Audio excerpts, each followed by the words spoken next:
So I listened to the first half of my lecture, and I think I completely mumbled the proof of the following theorem. So I'll redo it because I was saying something weird. So f is a continuous function from x into y. So f is continuous.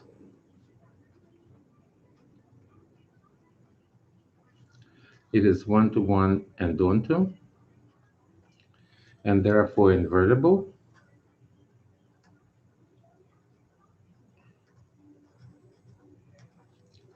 Now, if x is compact,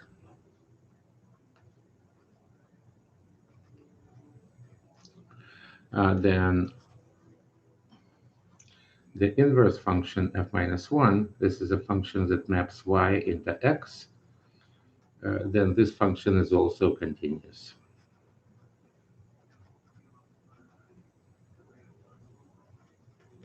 So I'll redo the proof of this theorem because I think I stumbled through it. But you have seen in a previous lecture an example where if you don't assume that x is compact, in that case, the theorem simply is not true.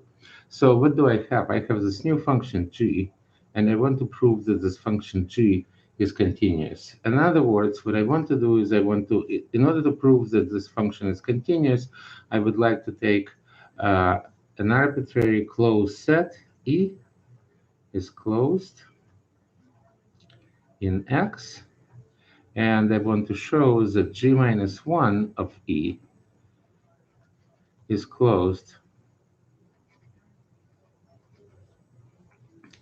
in Y, right? But remember what G is. G is F minus 1, so that is the same as saying F minus 1. So this is an inverse image of the function F minus 1 of the set E is closed in Y. Now, if f is invertible, then the inverse image of f minus 1 of E is just equal to E, right? So now notice that E is a closed set in X.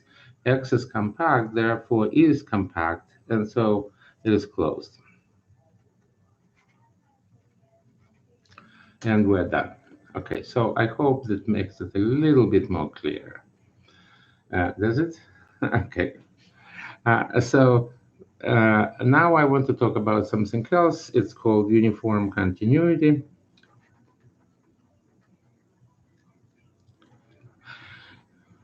Continuity. And in order to introduce the notion of uniform continuity, I would like to talk about continuity. So I'll remind you what continuous functions were. F from x to y is continuous. Remember, it is continuous if it is continuous at every point of x. In other words, you pick an arbitrary point x and x, and f is continuous at this point, which means that for every epsilon greater than 0, there exists a delta, well, depending on epsilon, such that if the distance from x to y is less than delta, then the distance from f of x to f of y is less than epsilon. This was one of the alternative definitions of continuous functions, and what was absolutely implicit in this definition, that this delta that I'm choosing here, so I pick a point x, then I pick epsilon in this order, and then I pick delta. So this delta depends on x.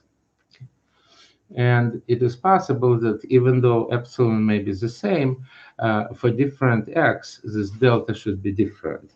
So the definition says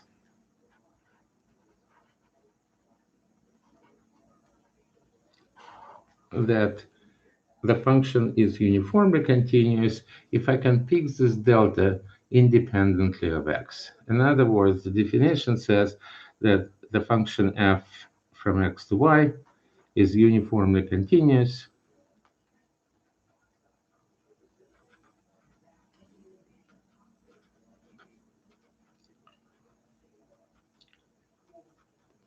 if for every epsilon greater than 0, there exists a delta that depends on epsilon greater than 0, but does not depend on a point x, such that if the distance from x to y is less than delta, that implies that the distance from f of x to f of y is less than epsilon.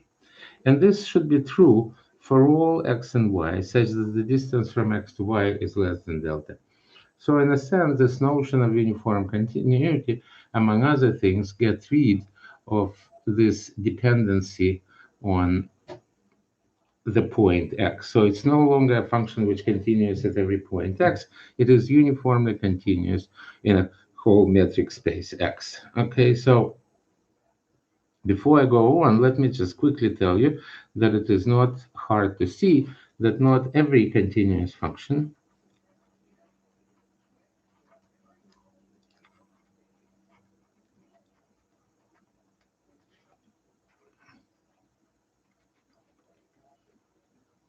is uniformly continuous.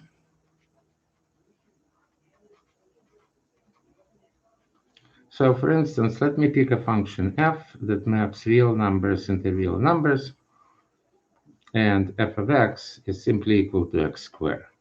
Well, this is clearly a continuous function because we studied before all polynomials are continuous, and f of x equals to x squared. This is probably a favorite function. The graph looks like this, and this function is definitely continuous. Now, I claim that it's not uniformly continuous, so let me pick an epsilon. Silly epsilon. Pick epsilon equals to 1. Is it possible that there exists a delta, one fixed once and for all, such that if the distance from x to y is less than delta, which means that if x minus y is less than delta, that should imply that f of x, which is x squared minus y squared, would be less than 1. And it is almost clearly not possible. And here is the reason.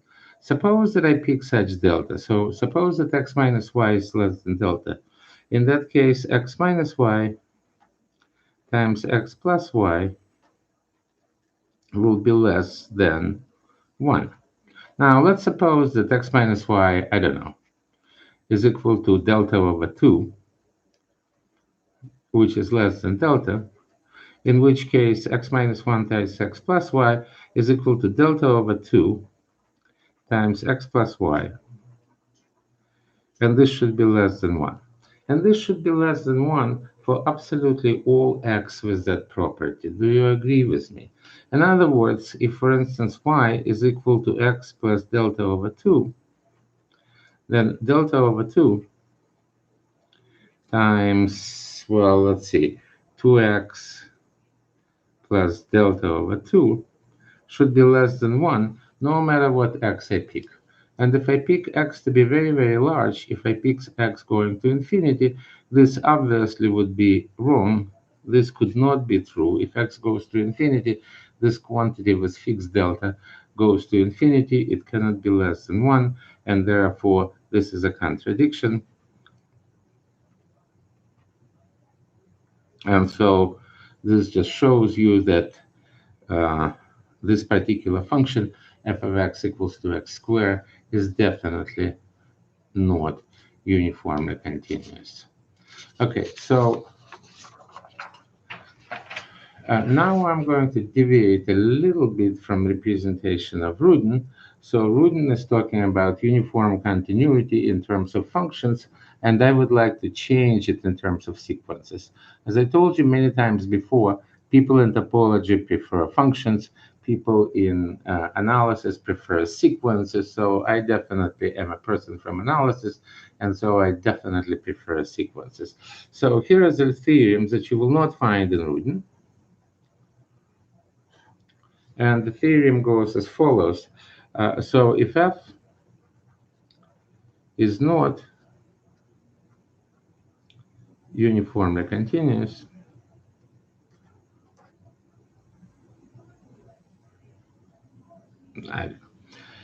if f is uniformly continuous, Then for every sequence xn, so f is a function from x into y,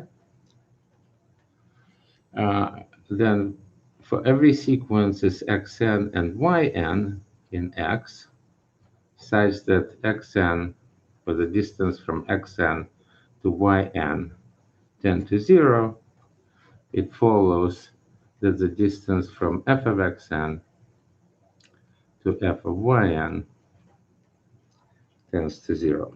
Now notice that the sequences xn and yn may not converge to anything, but the distance between xn and yn have to go to 0. And I think this is almost obvious proof. So suppose that this condition is not true. What that means is that there exists a sequence as xn such that the distance from xn to yn is less than 1 over n, and yet the distance from f of xn to f of yn is greater than some number, say epsilon, greater or equal than epsilon. Okay, so isn't it true? It means that given this epsilon over here, no matter how you choose the delta, I'm going to choose 1 over n being less than delta. Now notice that I can always do it by the Archimedean property of the theorem, and then distance from xn to yn less than 1 over n would imply, if the function is uniformly continuous, that the distance from f of xn to f of yn is less than epsilon, and that contradicts the assumption. So this is a proof by contradiction that this condition of uniform continuity, as we described it previously in the previous page, is equivalent to this condition, that this assumption implies this assumption. Okay, so again, Rudin doesn't state this theorem, but I'm going to use this theorem to prove the next theorem that Rudin does state. And the theorem says that if f is a continuous mapping from x into y, and if x is also compact, then f is uniformly continuous.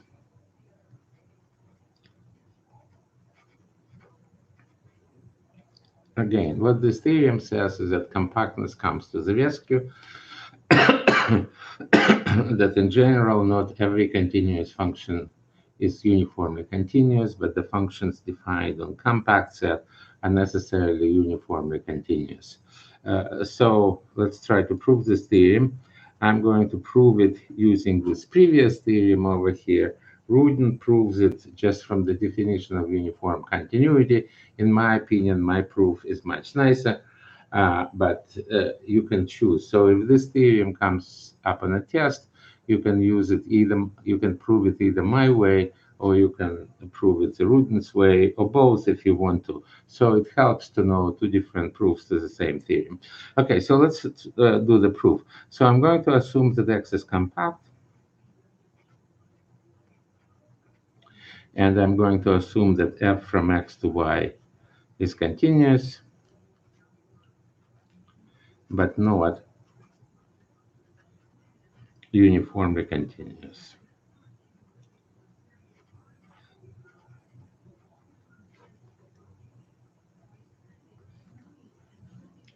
And now I want to find a contradiction to the statement. So if the function is not uniformly continuous, this implies that there exists the sequences xn and yn in x, such that xn, or the distance from xn to yn converge to 0, and the distance from f of xn to f of yn stays bigger than some epsilon. And again, epsilon is fixed once and for all. This is just some fixed number greater than 0, and this will be greater than epsilon. Okay, so now xn is a sequence in a compact This is a sequence in a compact space X. And we know that if we have a sequence in a compact set, then it has a convergent subsequence. So it has a convergent subsequence. Let's call it x sub nk. And so x sub nk converges to some number x. Now, if the distance from xn to yn tend to 0, this implies that this implies that the distance from xnk to ynk also tends to 0. And this implies that the distance from x to ynk, so this is less or equal than the distance from x to xnk plus the distance from xnk to ynk. Now this converges to 0. We know that xnk converges to x. This converges to 0 because if xn, the distance between xn and yn converges to 0, then in particular the same thing is true on a subsequence. And what that means is that xnk converges to x, ynk converges to x also, right? Now, since f is continuous, remember we have a theorem that continuous functions take convergent sequences into convergent sequences. That means that f of x and k converges to f of x, and f of y and k also converges to f of x, because y and k also converges to x, and that means that the distance from f of x and k to f of y and k converges to 0. That's the distance between f of x and f of x. And so what does that mean? That means that this condition, remember we assumed that the distance from f of xn to f of yn is greater or equal than some fixed epsilon greater than 0. This condition cannot hold true, and therefore this gives us a contradiction. And this is my proof of the fact that on a compact set, every continuous function is necessarily uniformly continuous. Okay, so here's a little things that we did in this section about f being continuous.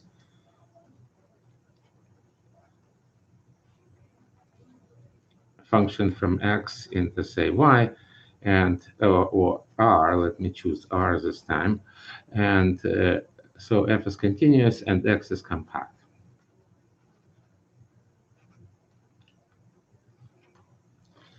Okay, so what are the properties of these functions? Well, the one property was that f is bounded. The second property was that f attains its maximum and minimum. So the supremum and the infimum. What else did we learn? Well, the third property is that f is uniformly continuous.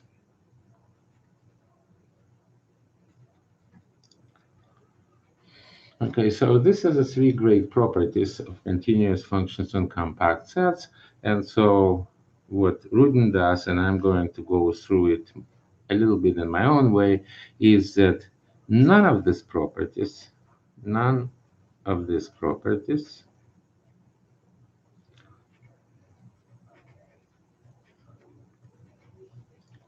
are true if x is not compact.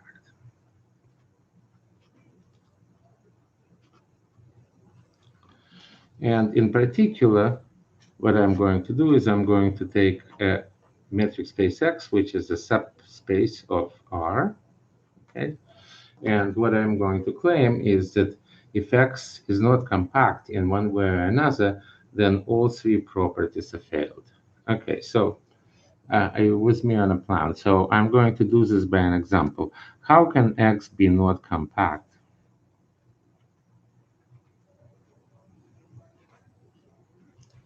in R?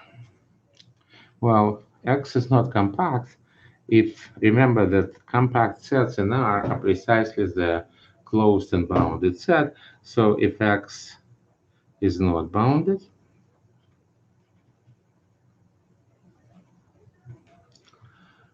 or not closed. So let's see. So what I'm claiming now is that if X is not bounded, then all those properties are false.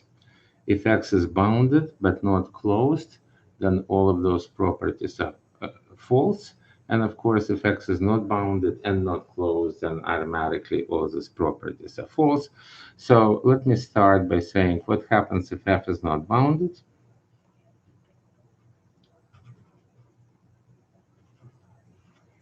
Well, let's look, oh, sorry, if X is not bounded, let's look at the function f of x equals to x.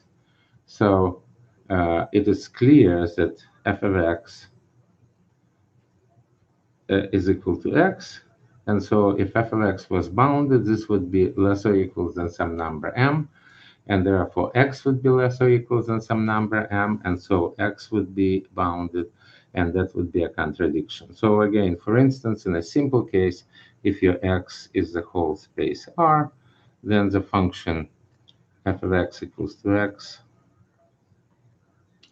is not bounded.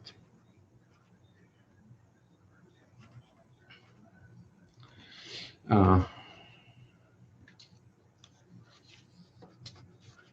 do you agree with me? Now, if f of x is equal to x and it's not bounded, then of course the supremum or infimum of this function could be infinite, and therefore nothing like this could possibly be true. So I think you agree with me that it's not even interesting. Now, what's interesting, yeah, so we also saw an example of f of x equals to x squared, which is a function on R on this infinite unbounded set, and this particular function is definitely not uniformly continuous. So now what I would like to do is I would like to assume that x is bounded in R, but not compact.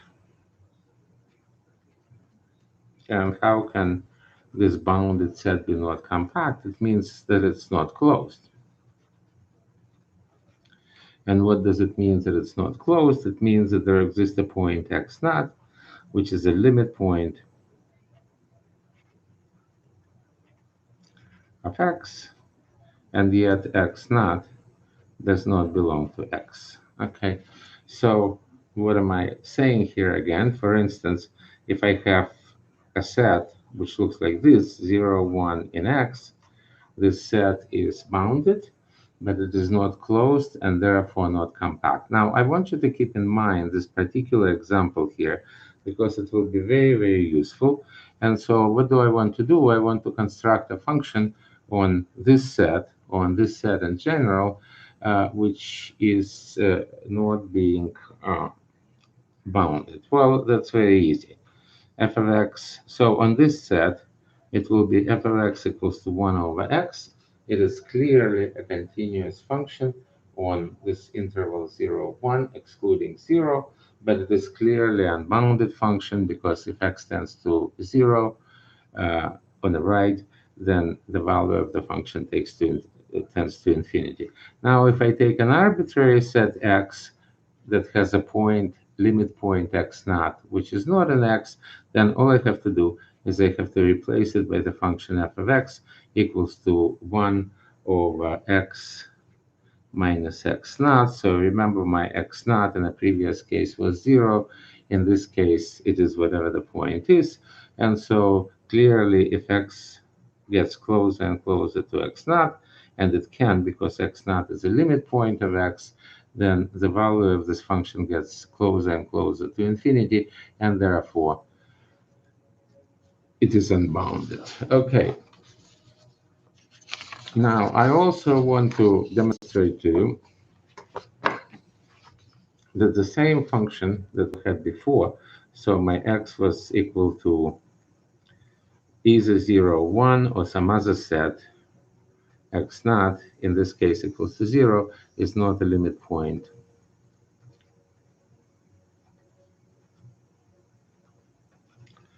of this set x. Okay, again, I have to adjust this thing here. It is not a limit point of this set x, and I'm going to look at this function f of x, which is equal to 1 over x minus x naught. And for all practical purposes, it is the same as a function f of x equals to 1 over x if my x is equal to 0 or 1. And what I claim, again, is that this is a continuous function, and this is pretty obvious, but it is not uniformly continuous.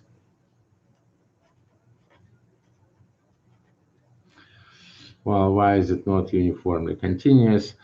Because, let's see, uh, I want to say that let's suppose that, again, epsilon being equal to 1, in that case, there exists a delta such that if x minus y is less than delta, then f of x minus f of y, well, what is it?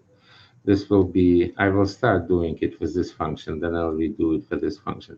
1 over x minus 1 over y, which is equal to x minus y divided by xy, right? That should definitely, it couldn't be always less than 1. Okay, so let's suppose that x minus y is equal to, say, I don't know. What should it be? I don't know. It should be, so x is equal to delta, and y is equal to delta over 2. In that case, x minus y is definitely less than delta. So what I will have here is delta over 2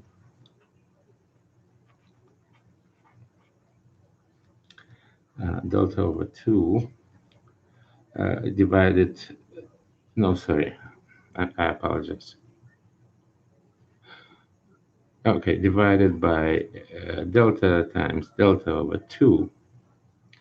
And so this will be 1 over delta.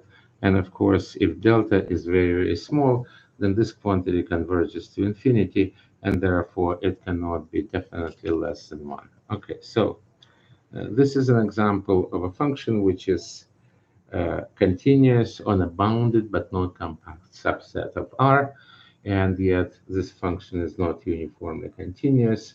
Let me try one other thing. Let me try to take a function g of x, which is equal to 1 over 1 plus x minus x naught square. So in case when my x is 0, 1, it is the same as a function g of x equals to 1 over 1 plus x squared. Well, what will happen this time? You agree with me that this function g of x is less or equals than 1. In fact, g of x is less or equals than 1. And the supremum of g of x, as x is in x, well, for instance, what is the largest possible values that this thing takes? Well, if x tends to 0, then this quantity will tend to 1. So the supremum of this function is equal to 1. And yet, there is absolutely no value x in this interval over here, which gives you this value. So in this particular case, the function is actually bounded, and it has a supremum, but this supremum is not attained.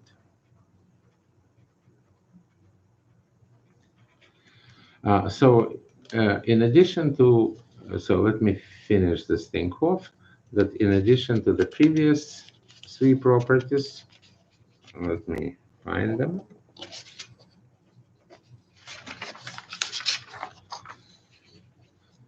In addition to these three properties, which are true for continuous functions on a compact set, there was a property number 4, that if f is invertible, then f minus 1 is continuous.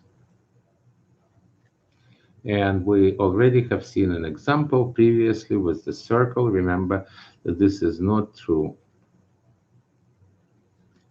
if x is not compact.